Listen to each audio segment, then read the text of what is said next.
nos toca ver el gobierno milenial de Jesucristo con la iglesia y con los creyentes que fueron resucitados de la primera resurrección, y también sobre quienes hemos de reinar, de gobiernos políticos literales. Acuérdese de Daniel capítulo 2 y Daniel capítulo 7, donde se ve una secuencia de reinos que van desde Babilonia hasta el gobierno de Jesucristo. Es interesante que, como nosotros hemos visto, la secuencia de reinados mundiales: Babilonia, Persia, juntamente con Media, Grecia, Roma, gobierno del anticristo y gobierno de Jesucristo. Cada uno de estos gobiernos es vencido por el que sigue, pero el gobierno de Jesucristo no es vencido por nadie. Y en esta tierra que nosotros estamos viviendo, que conocemos actualmente, Cristo ha de reinar por 1000 años. Y en la tierra nueva, que la vemos a partir de Apocalipsis 21, eternamente y para siempre. Y ahí se cuenta. Porque David en el cielo nunca ha tenido trono. Es decir, en el cielo nadie ha tenido trono aparte de Dios.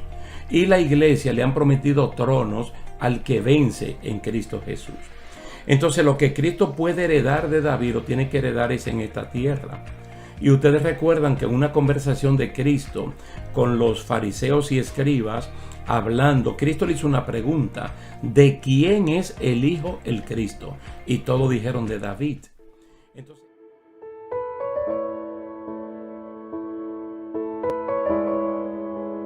saludos y bendiciones, queridos hermanos. Que la paz del Señor sea con cada uno de ustedes. Vamos a continuar con la parte que nos toca para este día dentro de esta sección que se llama el orden de los tiempos, viendo la agenda de Dios por eventos y no por fechas. Hoy vamos a hablar de la liberación temporal de Satanás, de la tentación a las personas que viven en el milenio pero que no tienen cuerpos transformados, y vamos a ver la destrucción del cielo y de la tierra. En esa misma secuencia, en ese orden cronológico, como lo vamos a ver aquí en Apocalipsis capítulo 20. El versículo número 7 dice: cuando los 1000 años se cumplan, Satanás será suelto de su prisión. En Apocalipsis capítulo 20, ahí mismo los versos 8 y 9, dicen: y saldrá él, Satanás, a engañar a las naciones que están en los 4 ángulos de la tierra, a Gog y a Magog, a fin de reunirlos para la batalla, el número de los cuales es como la arena del mar. Y subieron sobre la anchura de la tierra y rodearon el campamento de los santos y la ciudad amada. Es interesante ver, hermano, que en la última sección que nosotros estudiamos vimos como un ángel de parte de Dios descendió del cielo con una cadena en la mano para prender al gran dragón, que es la serpiente, que es el diablo y que es Satanás, y que lo metió en una cárcel espiritual que se llama abismo. Una cárcel que ya nosotros la habíamos conocido cuando una de las trompetas sonó, y esa cárcel también fue abierta por orden de Dios para sacar demonios por 5 meses que tenían que atormentar a los hombres que en su frente o en sus manos tuvieran el número, la marca o el sello de la bestia. Bueno, en esa misma cárcel metieron a Satanás durante todo el gobierno de Jesucristo. Las personas sobre las cuales nosotros gobernamos, como habíamos dicho, que son aquellos que encontramos vivos que no se habían dejado poner el sello de la bestia. Yo entiendo que era una cantidad muy exigua, muy pequeña de personas, pero que en los 1000 años del gobierno de Cristo pues se multiplicaron. Se volvió la longevidad, la fertilidad, tanto del ser humano como de la naturaleza en sí, los desiertos, los pantanos, la tierra estéril, una sobreabundancia de todo, además de que nunca más se ensayó para la guerra, como está profetizado en el libro de Joel. Bueno, ahora al final de los 1000 años, pues sueltan a Satanás. ¿A quién va a engañar? Aquí Gog y Magog aparecen de nuevo aquí, como aparecen en Ezequiel, como representantes simple y llanamente del mal. Aquí usted no puede ubicar a Gog y a Magog como una región específica de la tierra, porque según Daniel 2 y Daniel 7, Jesucristo gobierna en el periodo milenial absolutamente toda la tierra, cosa que ningún imperio, por más mundial que se llamen, lo han logrado. El único gobierno que llena toda la tierra es el gobierno milenial de Jesucristo. Entonces, Gog y Magog es una representación pura y simplemente del mal. Entonces noten que Satanás, cuando lo sueltan, número uno, no puede tentar a la iglesia, que fue transformada en el arrebatamiento de ella. No puede tentar a los decapitados que resucitaron en la primera resurrección, que son las personas que vivieron durante el gobierno del anticristo y que al ser resucitados por Cristo, pues resucitan con un cuerpo transformado, glorificado. ¿A quiénes puede tentar el enemigo de la justicia? Única y exclusivamente a aquellos cuyos cuerpos no están transformados todavía. No se puede confundir longevidad con eternidad. Los únicos cuerpos que tienen eternidad es el cuerpo de la iglesia y de los resucitados en la primera resurrección. Entonces, todas estas personas que son mencionados aquí, que son tentados por el enemigo de la justicia y responden, fíjense, ellos responden porque ellos van a rodear el campamento santo y la ciudad amada, que estamos hablando de Jerusalén, la actual, no la nueva Jerusalén, porque no hemos llegado al capítulo 21 todavía, y estamos hablando de esta tierra y de estos cielos atmosféricos que nosotros conocemos. Vamos a repasar un poquito más para que ustedes vean algo que mencionamos del libro de Isaías, porque tenemos que clarificar que las personas sobre las cuales Jesús, la iglesia y los resucitados gobiernan, esta gente se multiplican. Su cuerpo no es tan transformado, es decir, ellos se casan, ellos se engendran, ellos tienen hijos. Entonces, ya restablecida la longevidad, como dijo Isaías, y lo mencionamos anteriormente, no habrá más allí niño que muera de pocos días, ni viejo que sus días no cumpla, porque el niño morirá de 100 años y el pecador de 100 años será maldito. Mire, edificarán casas y morarán en ellas, plantarán viñas y comerán del fruto de ellas. No edificarán para que otro habite, ni plantarán para que otros coman, porque según los días de los árboles serán los días de mi pueblo, y mis escogidos disfrutarán la obra de sus manos. Esta es la sección que está en Isaías 65, del 20 al 22. Nosotros hablamos, y ahora tenemos que recordarlo, que el hecho que Satanás esté preso, eso trae alivio a la vida de estas personas. Pero eso no significa que no haya pecado, pues estas personas no tienen cuerpos transformados ni glorificados como lo tienen los creyentes que fueron arrebatados y los muertos que fueron resucitados en la primera resurrección. Entonces, ¿qué vemos? Que hay dos principios que permanecen inalterables. Uno es que está establecido que todo hombre muera, Hebreos 9:27, y que cuando alguien peca, lo hace de su propia concupiscencia, como dice Santiago capítulo 1 versículo 13 al 15. Es decir, el responsable del pecado ni es el diablo ni es Dios, es la persona. Es la persona. Una persona puede ser tentado y puede rechazar la tentación. Y la tentación de por sí no es una falta, porque la tentación es una provocación para que uno haga lo que conlleva la tentación, pero ella se puede reprender.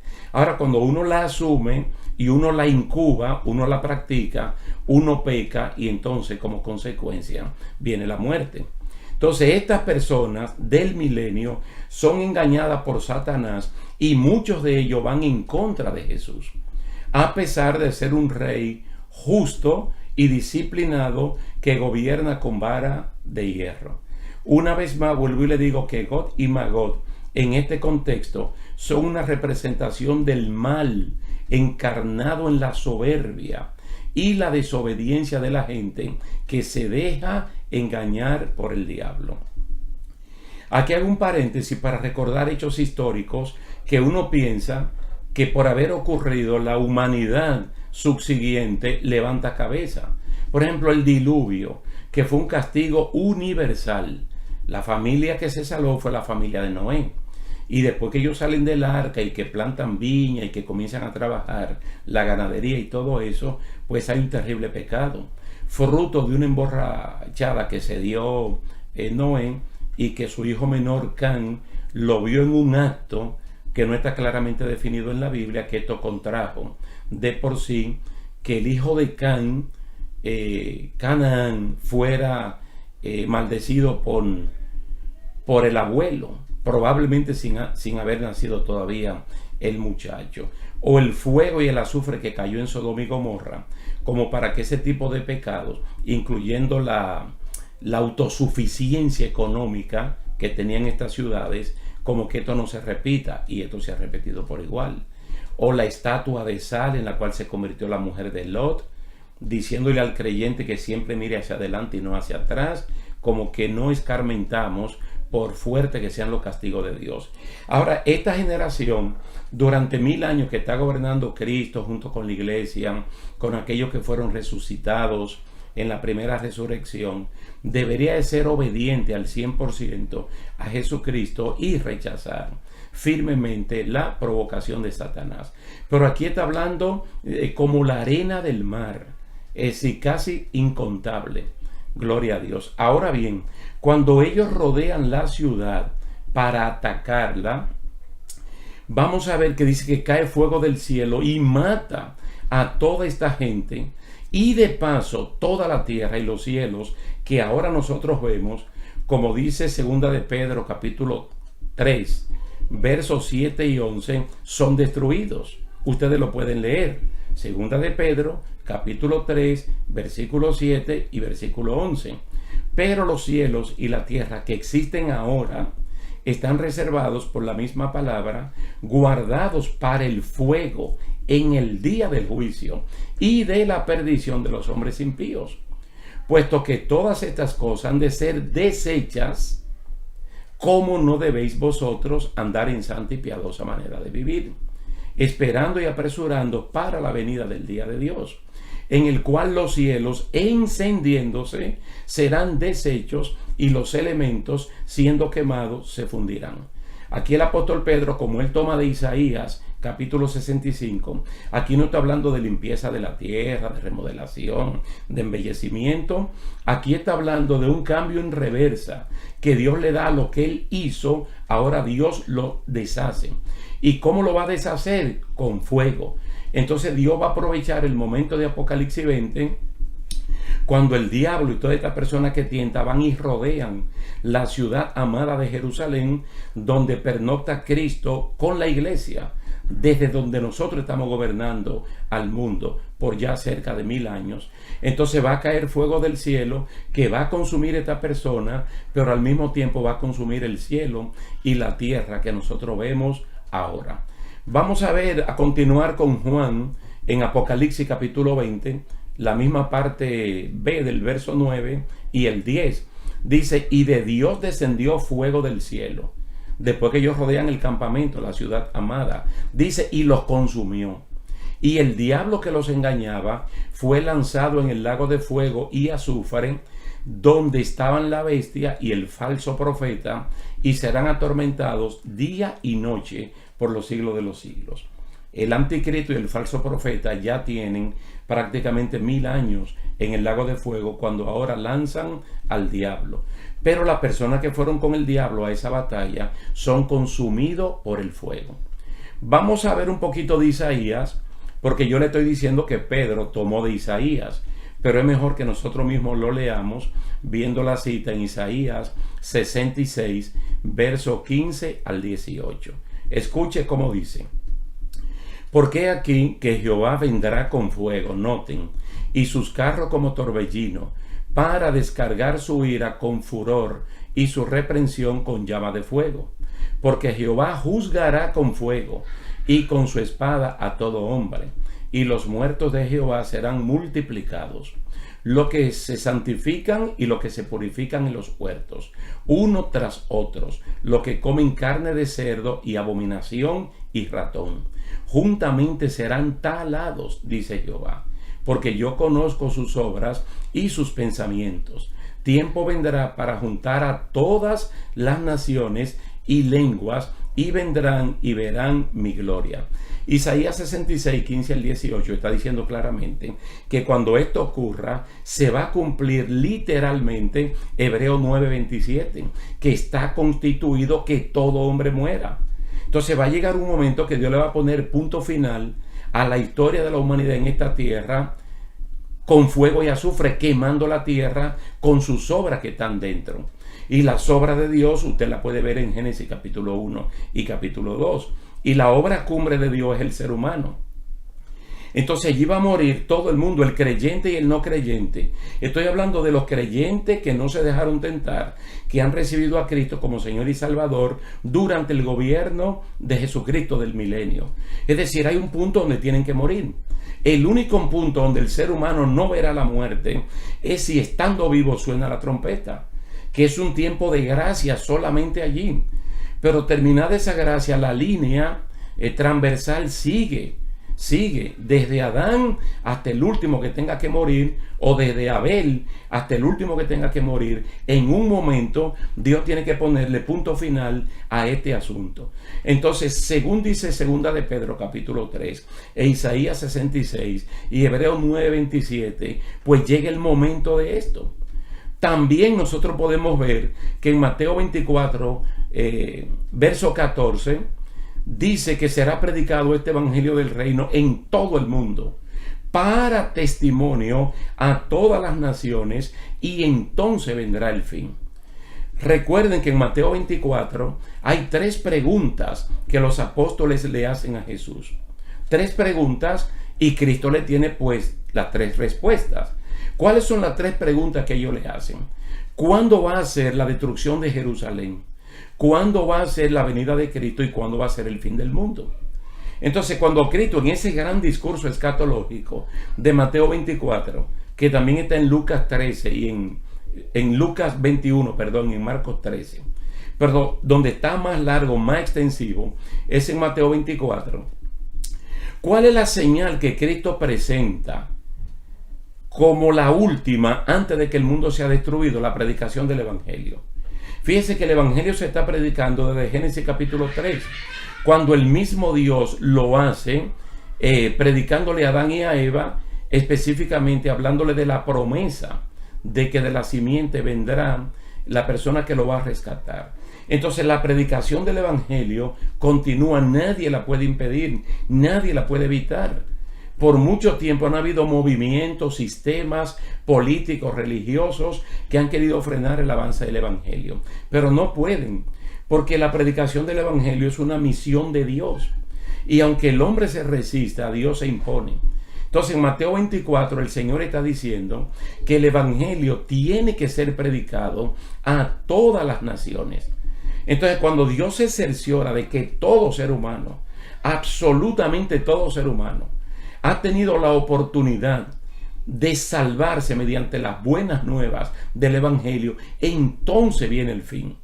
Y Cristo ahí le está dando respuesta a su tercera pregunta, que si ustedes quieren pueden sacar un tiempo y leer a Mateo 24, que tiene de trasfondo el capítulo 23, cuando Cristo lloró sobre Jerusalén, diciendo que iban a venir tiempos donde no iba a quedar piedra sobre piedra que no sea destruida.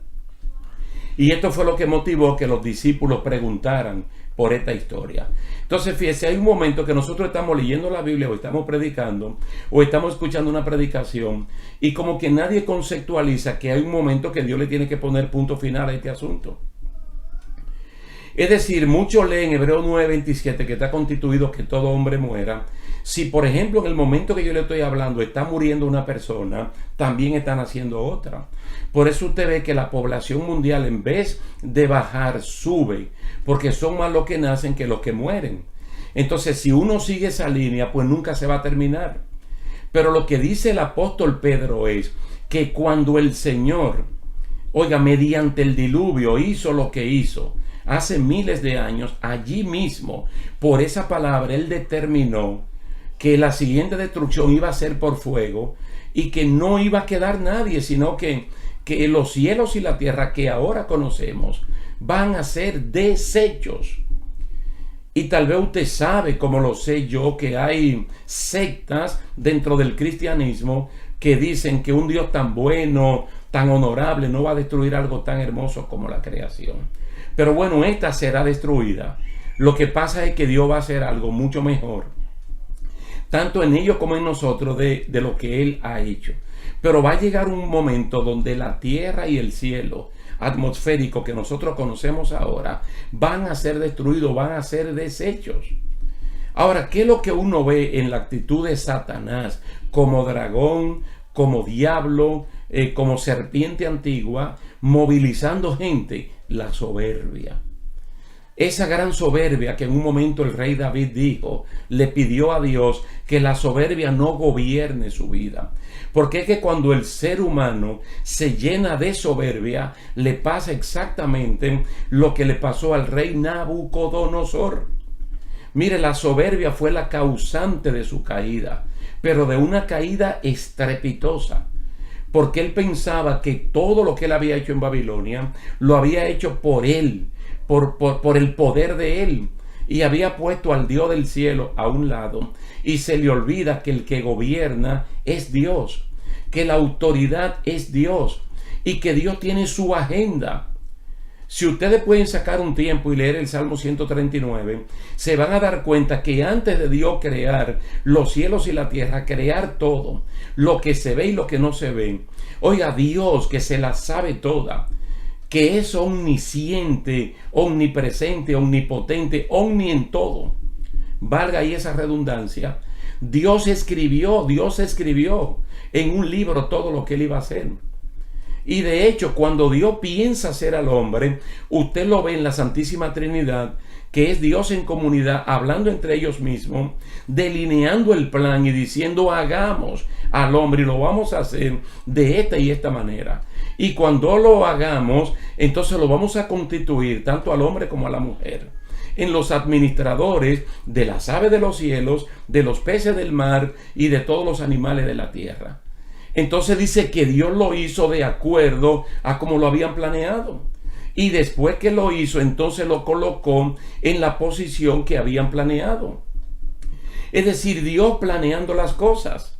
Y no solamente planeándolas, sino Dios humillándose, porque siendo Él tan grande, tan poderoso y tan maravilloso, contándonos sus planes. Entonces Él tiene un plan que parece doloroso. Y es que esta tierra y este cielo atmosférico que nosotros conocemos van a ser deshechos, van a ser destruidos. Alabado sea el nombre del Señor. En algún momento a nosotros nos pueden preguntar, por ejemplo, la posición que le dicen ex nihilo, que es la posición creativa que Dios ha hecho lo que se ve y lo que no se ve de la nada. Entonces lo que ahora se ve y lo que no se ve, Dios lo va a volver a la nada, consumiéndolo absolutamente todo por fuego. Entonces todas las personas que estén vivos en ese tiempo, no estamos hablando de la iglesia, hermanos, no estamos hablando de los transformados que fueron resucitados en la primera resurrección, hombres y mujeres que dieron su vida y fueron decapitados en el gobierno del anticristo. Estamos hablando de las personas que nosotros encontramos aquí, que reinamos sobre ellos, que se han multiplicado, que tienen longevidad, pero no tienen eternidad porque su cuerpo no ha sido transformado. Entonces estas personas se dividen en dos grupos: los que son tentados por el diablo y aceptan para ir en contra de Jesús hacia Jerusalén, y aquellos que permanecen fieles a Jesucristo. Entonces cuando cae fuego del cielo, según el libro de Isaías, mata a uno y mata al otro. Entonces, ¿qué es lo que va a pasar con esto? Bueno, que en la próxima ocasión que nosotros nos veamos, que nos reunamos para seguir estudiando la palabra del Señor, vamos a ver entonces lo que se llama la segunda resurrección. La segunda resurrección. La primera resurrección y la segunda resurrección se dividen por un periodo de 1000 años, que es el equivalente al gobierno de Jesucristo. Entonces, cuando se da la segunda resurrección, ahí va a resucitar absolutamente todo el que esté muerto, desde el primer muerto hasta el muerto que muere ahora, fruto de la destrucción del cielo y de la tierra. ¿Qué significa todo esto? Que entonces todas estas personas se van a presentar ante el juicio más justo que un ser humano haya participado en su vida, que es el juicio del gran trono blanco. Y eso será la parte que vamos a ver en la siguiente sección. Mas, sin embargo, ahora en el momento que nosotros estamos hablando, la palabra de Dios en el libro de Hebreos capítulo 4 nos habla de otro lugar al cual los seres humanos tenemos acceso. Se llama el trono de la gracia de Dios. Y dice que nos acerquemos confiadamente al trono de la gracia de Dios. Y usted se va a dar cuenta que el trono de la gracia de Dios no es exactamente igual al trono del juicio, al gran trono el juicio del gran trono blanco. El juicio del gran trono blanco no es lo mismo que el trono de la gracia. Hebreos capítulo 4 te está dando una oportunidad, tanto a ti como creyente, como a una persona inconversa, de que nos acerquemos a un trono que lo único que hacen es extender la mano para ayudar a aquel que se acerca. ¿Y cómo ocurre esto? De una manera extraordinaria, porque allí, mira, no te juzgan, no te acusan, no te juzgan y no te condenan. Lo único que el Señor hace en ese momento es extender la mano para ayudarte y darte auxilio en el momento que tú más lo necesitas. Yo creo que es lo que un creyente debe hacer en este momento, y un inconverso también. ¿Por qué? Porque nos vamos a acercar a alguien que habitó en un cuerpo humano semejante al nuestro, y cuando uno se acerca a ese trono, Él sabe exactamente de qué nosotros tenemos necesidad. Entonces la oportunidad, su agenda se va a cumplir. El tiempo es este, y podemos obtener ahora mismo oportuno socorro de ese trono de la gracia del Señor. Vamos a dejarlo hasta aquí, dándole las gracias a Dios que nos brinda esta oportunidad de conversar con ustedes, y a ustedes que nos prestan su atención. Así es que hasta la próxima, y que Dios le bendiga grandemente.